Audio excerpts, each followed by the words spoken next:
Welcome to Primetime News on TV1. On behalf of the Newsfirst team, I'm Zina Kusafa. A very good evening. I'm Joel Outspoon. We start off today with a look at our top story. On our top story this evening, groups comprising project assistants and those who lost their jobs at the National Housing Development Authority and the Department of Archaeology staged protest outside the Presidential Secretariat today. A tense situation arose when the protesters comprising project assistants staged a protest demanding to reinstate them in service. Tensions flared when they had attempted to block the Galle-Face road.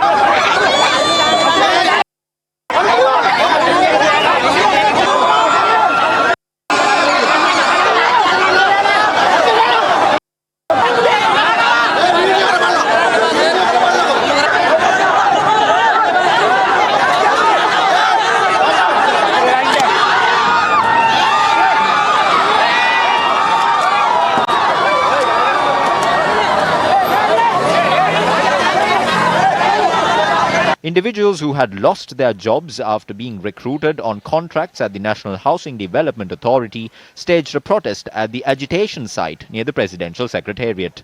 They demanded to grant permanent employment to around 2,400 individuals who had not been recruited as permanent employees for more than 3 years. Individuals claiming to have lost their jobs after being recruited on a contract basis at the Department of Archaeology also continued their protest today. The group had been staging the protest since last night.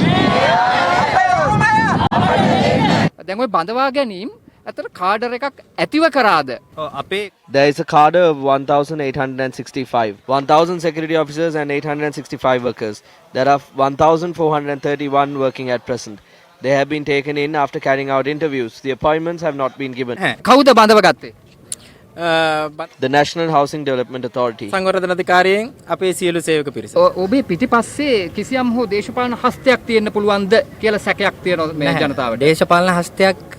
is no such thing. This is gazetted.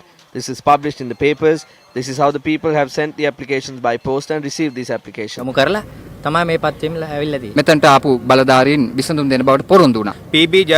President Secretary P.B. Jayasundara provided in writing a copy of the letter that was sent to the Secretary of the Ministry that says that an extension be provided and that we be made permanent. That has been provided on the 31st, but it has not happened until now. That seems to be the case. The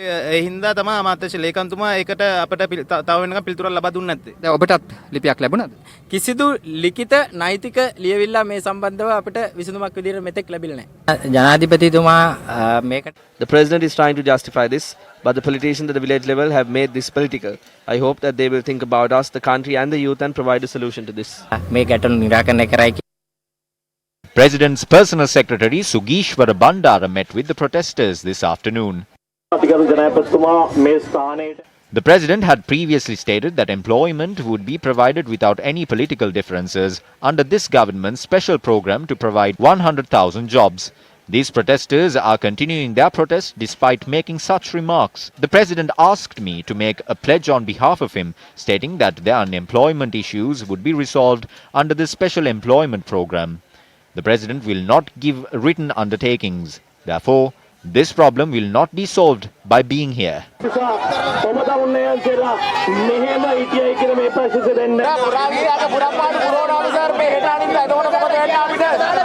The President's personal secretary left the location by informing the protesters to convene for a meeting at the Presidential Secretariat. The protesters, which included project assistants and those who lost their jobs at the National Housing Development Authority, called off the protests after being promised a meeting at the Presidential Secretariat tomorrow. Political parties in crisis. All the main political parties are in chaos now. What is the crisis faced by the UNP? Will they unite or will they split? General Secretary of the United National Party Akhila Viraj Karyavasam, speaking to the media, said that preparations are underway to call in applications for nominations. The United National Party is quickly preparing to call in nominations for the upcoming general election. As the General Secretary, I would like to make a request for hopeful candidates to submit their applications.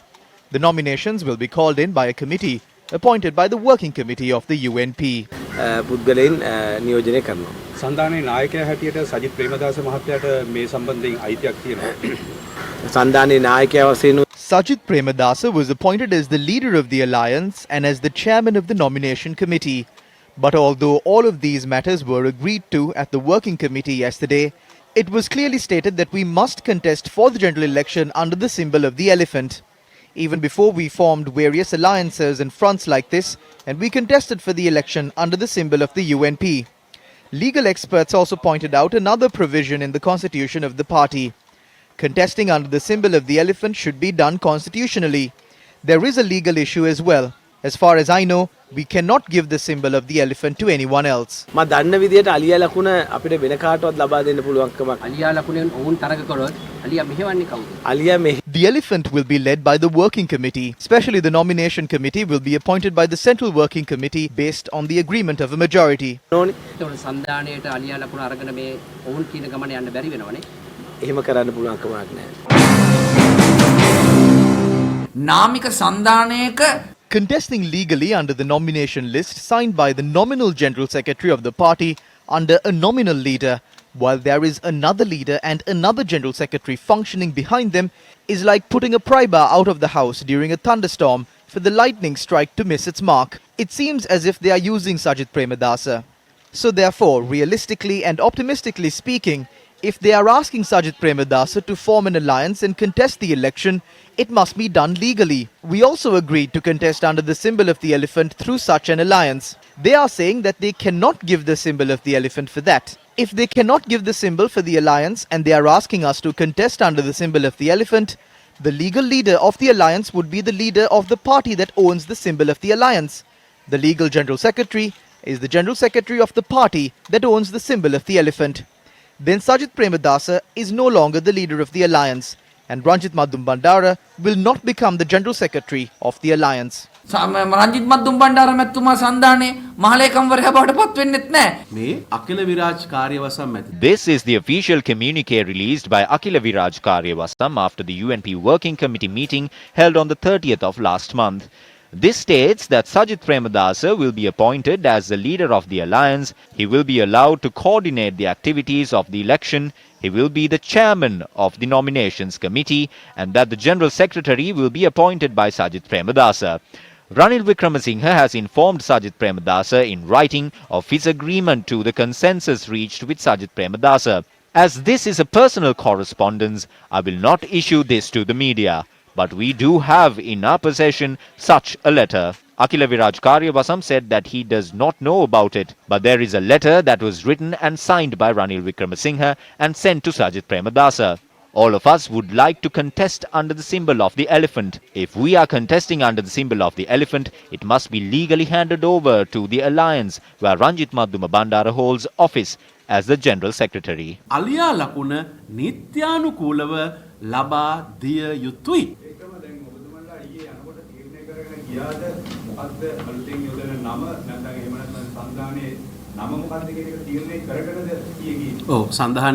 We have come to a consensus on the name of the alliance among the parties in the alliance.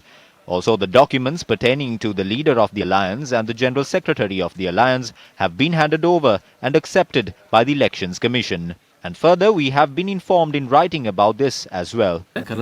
This letter issued by the Commissioner General of the Elections Commission, Samanshri Ratnayaka, states that the Commission accepted the change of the name of the political party registered as Ape Jatika Peramuna to Samagi Jana Balavegaya. The letter further states that the Commission has also accepted Sajid Premadasa as the leader of the party and Ranjit Madhum Bandara as the General Secretary. Discussions were held at the working committee yesterday as to what the symbol would be. About 80% of those present yesterday said that we should contest under the symbol of the elephant. Another group said that we should contest under the symbol of the heart. But legal experts pointed out that if we are forming an alliance under the United National Party, we cannot legally do so without using the symbol of the party as per the party constitution. As per the constitution, if we contest under a separate symbol, it would only be a namesake alliance and not a registered alliance. That is what was explained. We came to a consensus that we should have one common goal and contest the upcoming general election together as one team. Yesterday, we agreed to finalize the symbol that we will contest under by this Friday. Also, we state that Sajid Premadasa should be given the power to organize the alliance as was agreed.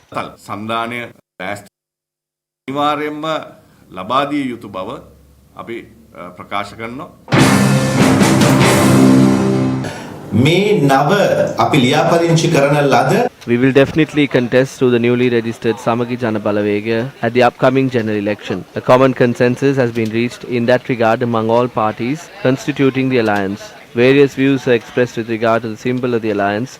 We wish to contest under the symbol of the elephant, which had been used by the United National Party. Therefore, we have requested the working committee to provide us the symbol of the elephant.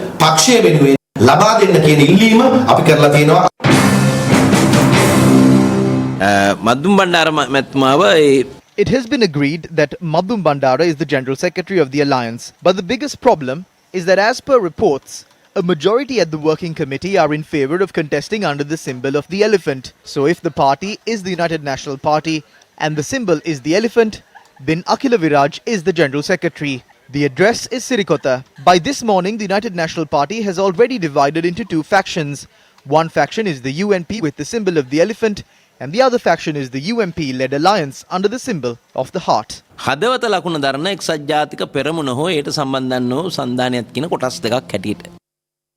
Not only the UNP, but the SLFP and SLPP are in political turmoil as well.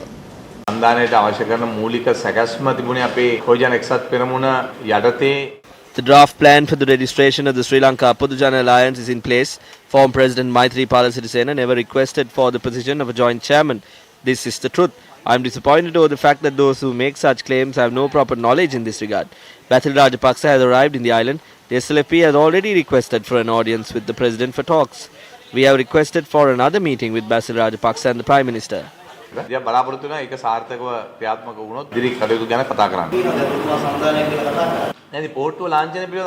We have no issue with the flower-bud symbol as we have to form the Sri Lanka Nidahas Podujana Alliance. This is the idea of everyone. There is no issue with contesting the election under the flower-bud symbol or using the flower-bud as a symbol of the alliance. But we will join the SLPP without a symbol. We will only focus on strengthening unity and not on dividing the forces we formed.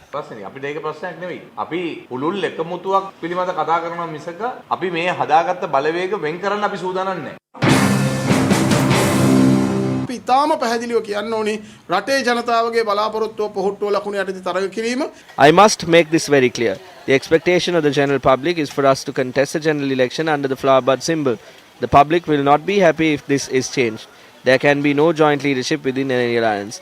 The leader of the alliance must be Mahinda Rajapaksa. Therefore, we will ensure there is no joint leader within the alliance we form. A group of SLFPers have made attempts to destroy our unity. The symbol will not be an issue.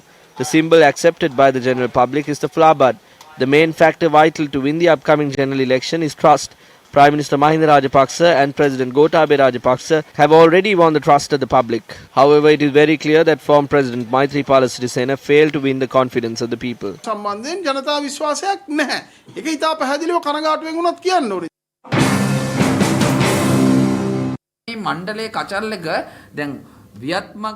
There's a rift between the SLPP and the Viatmaga movement. With the team led by Basil Rajapaksa forming the SLPP, the SLFP is now in shambles. President Gotabaya Rajapaksa's policy is to reduce expenditure and to reduce state burden. He says he will not import vehicles for state officials and will not expand the cabinet. But what they are trying to do now is to contest from Polonnaruwa, the north and the east, and separately contest from the other parts of the island, and to form a national government between the SLPP and the SLFP. They will raise the number of ministers to 45 and deputy ministers to 48. So we question the president, will you allow this to happen? Would you agree with this? Or will the number of cabinet members remain at 30?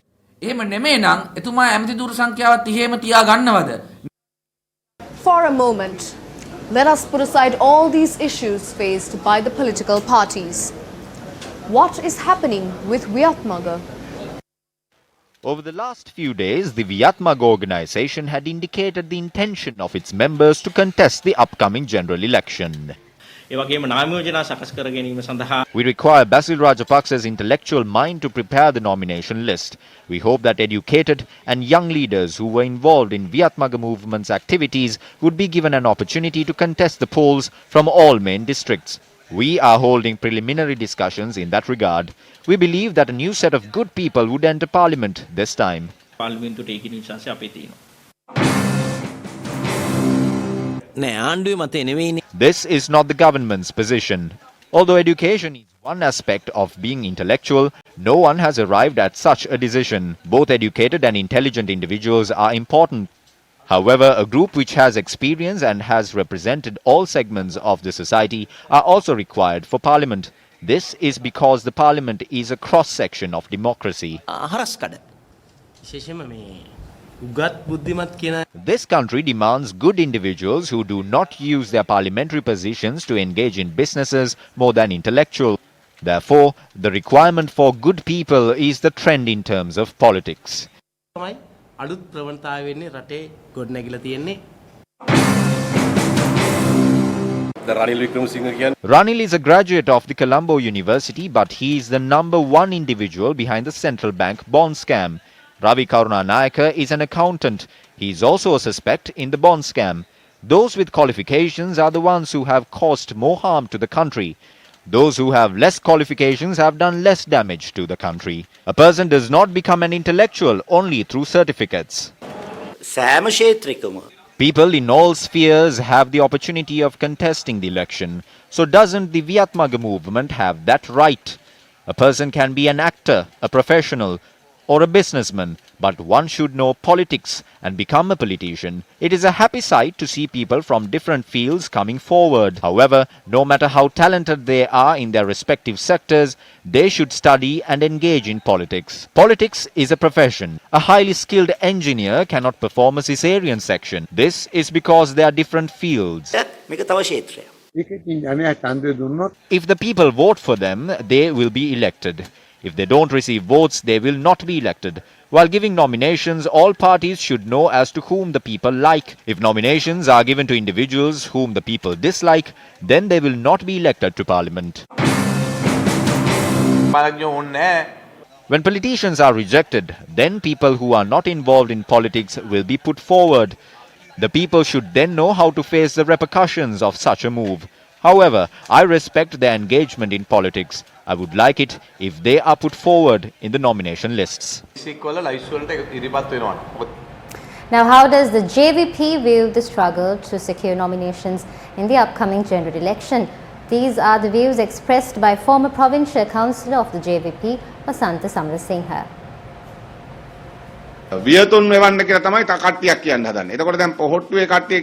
Some urge that intellectuals should be appointed. Only a parliamentary position is equipped with comfort and luxury. Those who claim they were intellectuals are the ones responsible for the central bank bond scam and the controversial Airbus transaction. Recall the dozens of times such intellectuals defrauded the general public. Therefore, appointing such intellectuals will not solve this problem. Those who highlight the issues of the general public should be appointed to parliament. Many games are being played to establish power within their parties. Some are leaving their political parties to form alliances to form a government. There are claims that the SLPP and the SLFP are trying to form a national government. They are urging the general public to think wisely and vote for only the good candidates. ජනතාවට කියන්න හදනවා හොඳ අය දෙන්න කියලා. ඒ නිසා අපි කියන්න ඕන ජනතාවට කොටලුව රේස් එකට දාලා අස්සේ ඔයිල්ලනවා මේගොල්ලෝ. Politics aside, the general public of this country is plagued by various hardships. The following is a report on one such issue. Residents of the Kalutara district are facing problems of obtaining clean drinking water due to the salinity of water that is being supplied from the Kethena water treatment plant. More than 200,000 individuals have been affected as a result of this situation, which has been caused due to the mixing of salt in the Kaluganga due to the drought. Residents complain that they have been unable to engage in their day-to-day activities. The Pradeshia Sabha provides us water tanks. We drink water through these tanks. However, we cannot bathe or wash our clothes. We do such activities with salt water. We are sick after bathing with this water. According to the area residents, the problem pertaining to the salinity of water has aggravated after the erosion of the Kalni River's estuary in 2015 and 2016. This problem has worsened since the erosion of the estuary, apart part of the estuary has been completely washed off. This is a big problem. This is why we are receiving salt water. As mentioned on the headlines, former Minister Rishad Badurian sent a letter of demand seeking 1 billion rupees in compensation from Minister Bimal Veeravansa for making allegations at a press conference in Colombo yesterday. Now on Monday, Bimal Veeravansa alleged former Minister Rishad Badurian had amassed a massive amount of wealth illegally. In more local news, Prime Minister Mahinda Rajapaksa, who engaged in a 4-day official visit in India, arrived in the island today.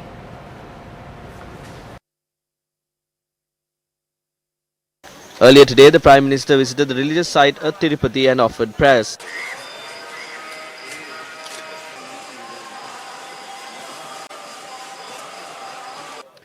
The Prime Minister, who engaged in religious activities at the Tirupati Kovil, was afforded a warm welcome by the devotees who were present there. Ending his 4-day official visit, Prime Minister Mahinda Rajapaksa arrived in the island at 12:45 this afternoon. Prime Minister Mahinda Rajapaksa left for India on the 7th of this month based on an invitation extended by his Indian counterpart Narendra Modi. This is Mahinda Rajapaksa's first foreign visit after taking office. During his visit, PM Rajapaksa met with his Indian counterpart Narendra Modi, Indian President Ramnath Kovind, the Indian Foreign Minister, former Indian Prime Minister Manmohan Singh, former leader of the Indian Congress Rahul Gandhi, and a number of other high-ranking officials. Attorney General Dappula De Oliveira has expressed his displeasure to the Acting Inspector General of Police, C.D. Vikramaratne, over his response in dealing with the AG's advice. Now, in addition, the Attorney General had directed the acting IGP to immediately invoke the judicial process in the case relating to interdicting High Court Judge Gihan Pilapitiya. It was on the 23rd of January 2020, Attorney General Dappula De Oliveira instructed the Director of the Colombo Crimes Division to obtain a warrant for the arrest of interdicted High Court Judge Gihan Pilapitiya. The Attorney General says it is disappointing to note the acting IGP in his letter of explanation sent yesterday claims the police cannot establish the judicial area in which the controversial telephone conversation between MP Ranjan Ramanayaka and the interdicted High Court judge had taken place. Attorney General De Oliveira, considering the investigative material, strongly advised for the judicial area to be listed as Colombo and Nugegoda, as he said it is clear the conversations had taken place in those areas. Now, Attorney General Dappula De Oliveira advises the acting IGP to report facts to the Nugegoda Magistrates Court today and take necessary judicial steps before the end of the day.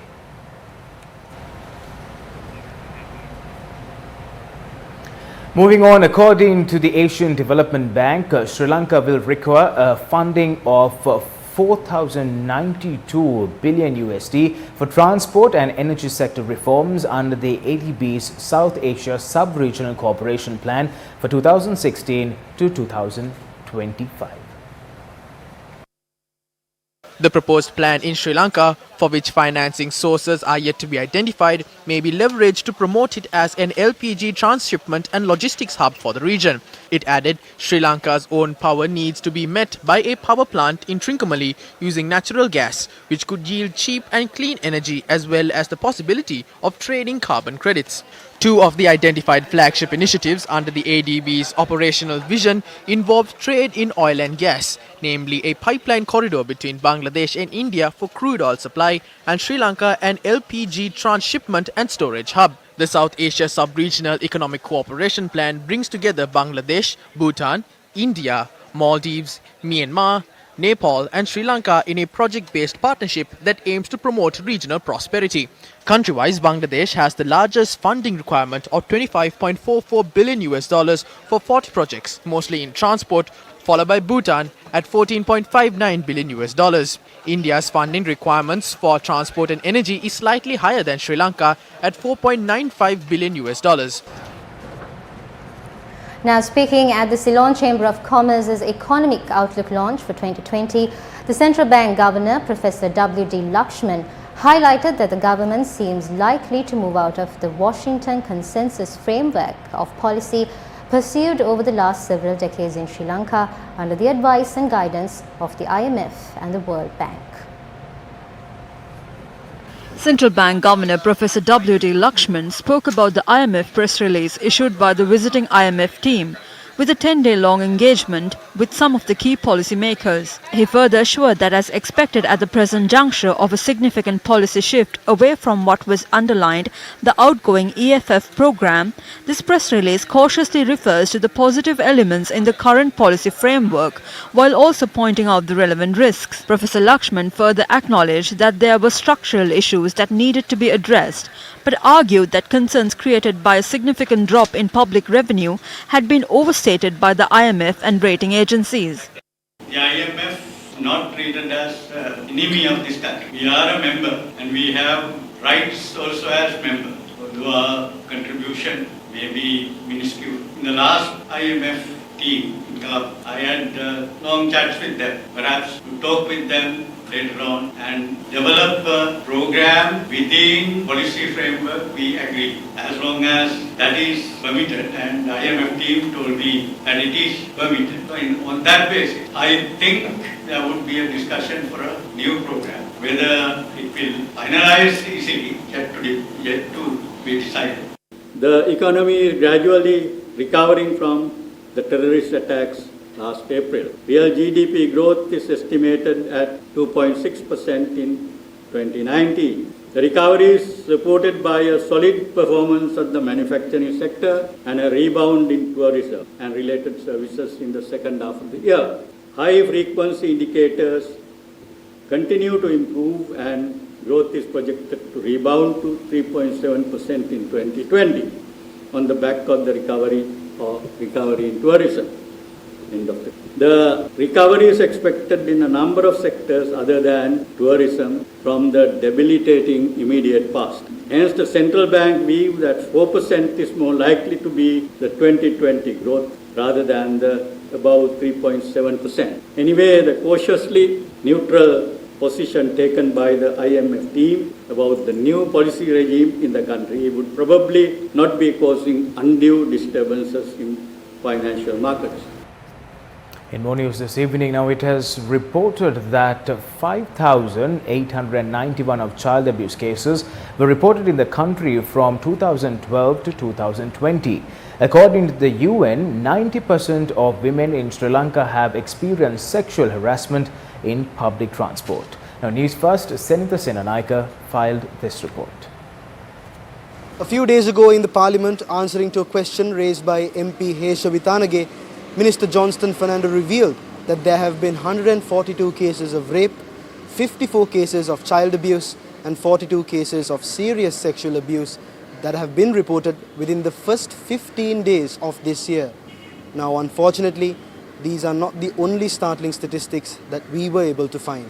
In Sabargamua, eastern and southern provinces, 1 in 3 female deaths are a result of intimate partner violence. According to police reports, the number of rape cases reported in the year 2017 were 294, and in 2018, the number had risen by 51 to 345. Since there is no sex education and discussion about the facts of life, boys cannot express themselves and they cannot learn about sex in a healthy way.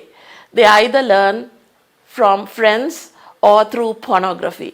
So everything is bottled up inside, and when they get the urge, they use females and harass them, and in the worst case, rape them without any qualms of conscience. Sizable number of child abuse cases is not due to increase of real numbers, but people have developed a lot of confidence on the Child Protection Authority, and they have increased number of reporting during past few months. The Child Protection Authority of Sri Lanka has initiated lot of new initiatives to protect the rights of the children. You can contact the National Child Protection Authority through the hotline 1929 and 1938 to contact the Ministry of Women and Child Affairs and Social Security to inform the necessary officials about any sexual misconduct. International